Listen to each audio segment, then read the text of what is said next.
When I first heard about the Mr. Ding copy of the King of Bokeh Summicron version 4 35mm f2, and when I heard that they even made it better and it's now 1.8 optimized, I thought, nice, I'll get this lens.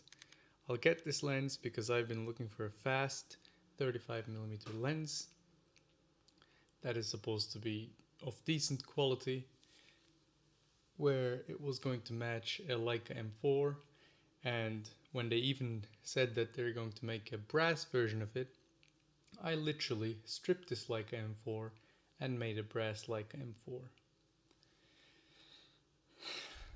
I regret that decision. I regret the decision of stripping this Leica M4 just for this lens, and more importantly, I regret purchasing this lens. In this video, it will be kind of an explanation of why I regret this. It was supposed to be a review, but sadly, that review soon turned into a recommendation for why you shouldn't buy this lens video. I already own multiple Leica M mount lenses, most of them from Voigtlander. I have owned Leica lenses. I have owned Zeiss, Voigtlander, 7 Artisans, TT Artisans, and many other brands.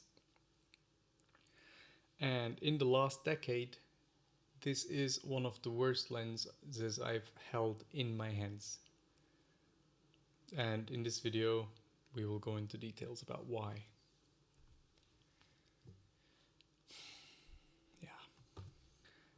Upon first glance, this lens looks beautiful. It looks exactly like what it promises to be.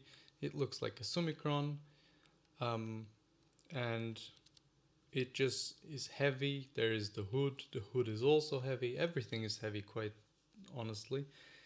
And you think to yourself, nice, they really made it. And as soon as you start turning stuff, you realize that's not the case.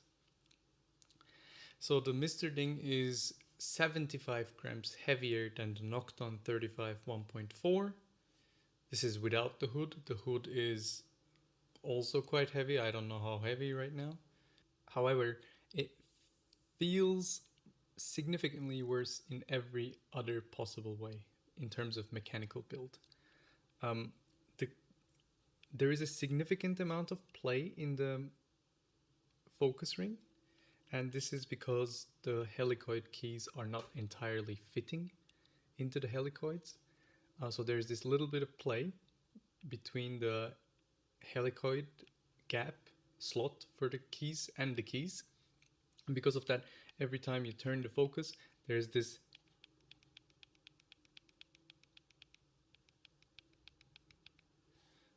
unmistakable little clickety clickety click going on the entire time. When this lens came to me, it was with almost zero grease, and you could easily feel that. So whenever you turned the focus ring, it was just rough.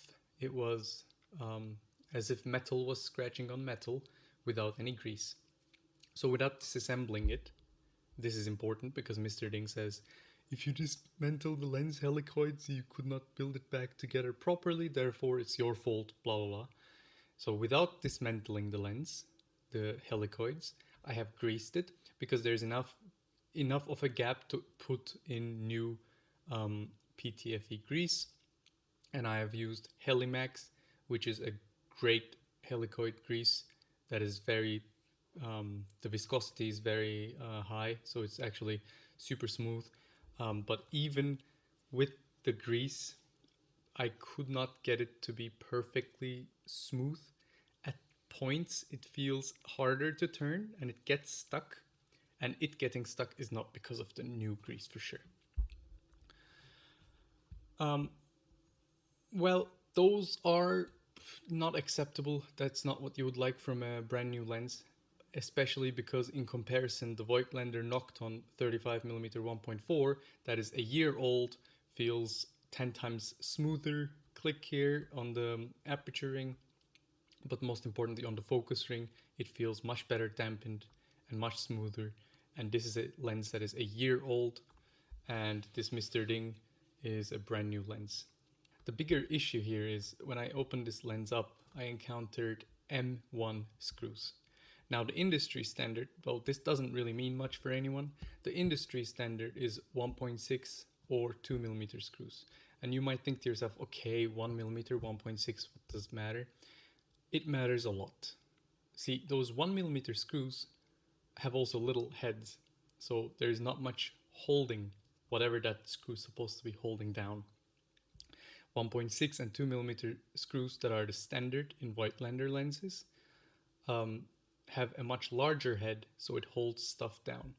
Okay, but what is it supposed to hold down, you might ask? It's supposed to hold down the focus ring. See, the focus ring, unless the ring itself provides the infinity stop, it is holding only the helicoid under it that is turning and hitting the infinity. And this is the case here, which basically means if you turn this focus ring and then hit it a little hard or turn it a little too hard, your focus ring will slip. This is something that happened to me within the first 30 minutes of owning this lens. Especially because all the screws, which I've seen later, were loose. There was not a single screw on this lens that was tight. And this also includes the retaining rings of the back elements. See, normally when you dismantle a Leica Summicron, there is a retaining ring that holds the entire optical block and the front from the back, which is not the case here. So when I wanted to dismantle the lens, I thought, okay, I have to open it somehow from the back, right? So I removed the first ring, and the thing that comes out after that first ring is the entire back group in individual glass pieces. There is not a single retainer that holds these glasses down, which basically means there is no optical centering that is promised here. You cannot center glasses if there is no ring holding those glasses down accurately. Anyways, you open the optical block, you remove the optical block from the lens body, from the front, with again 3 1mm screws. Those screws were also not tight. And the issue here is those screws will get loose regardless of who you are, how you are using this lens. They will get loose. And when they get loose and then you are somehow technically capable, you open this lens up, you tighten them down, there's a high chance you will strip those holes because 1mm is simply too small for brass. Brass is a soft metal, and as soon as you tighten something like a 1mm screw on brass, you're risking that you're going to strip the hole. Just as an explanation, 1mm screws are used to hold down charging ports and other electronic components in phones. Do you think your electronic components inside your phone get as much abuse as a lens focus ring? It doesn't. And as soon as you actually use and abuse this lens, stuff is going to start wobbling around. It already is wobbling from the get-go because of the lack of grease and lack of good tolerances. Coming back to those wobbles, when I put on the lens hood in the beginning, the lens hood has a retaining ring that you tighten down so it doesn't wobble. Without that, it wobbles. But you cannot tighten that down with a filter that they have given. They say, okay, you have to use a Leica filter, otherwise the other filters don't get threaded in properly. So my solution, the filter they have given, by the way, that doesn't fit properly. I 3D printed this little plastic part that you can put in, and then you can tighten the retaining ring, and then the hood doesn't wobble anymore. But I don't understand the purpose of giving a filter that doesn't fit onto the lens that you have created. Just crazy to me. Also, the aperture markings don't really exactly center with the dot.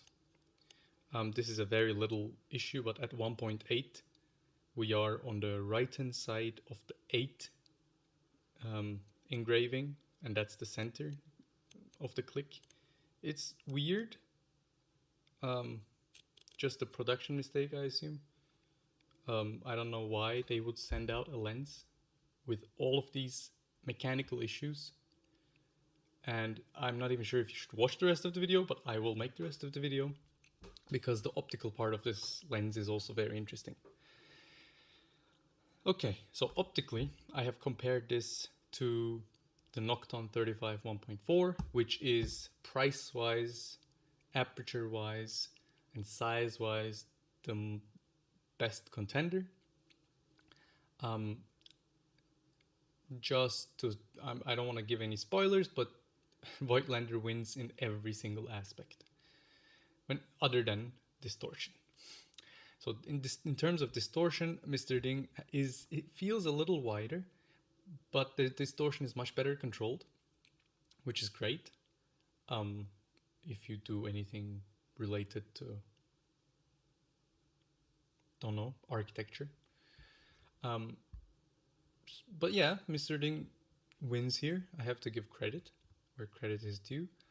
In terms of sharpness, contrast, and micro contrast, at 1.4, the Nocton is quite similar to the Mr. Ding at 1.8 in terms of sharpness, but the contrast is still better, and the micro contrast as well. And the sharpness it's not even a competition. The rest of the aperture range, Nocton is just much better than the Mr. Ding.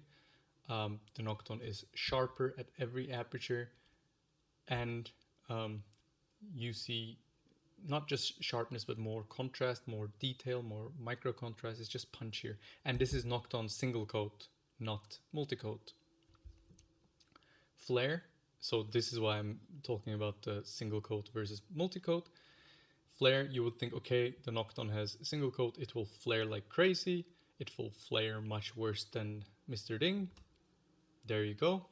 You can see that the Nocton has this very large circular flare, and then this little lightning of flare in the center. It's just this bunch of little cramped up flares in the center, and then a very big large circular flare.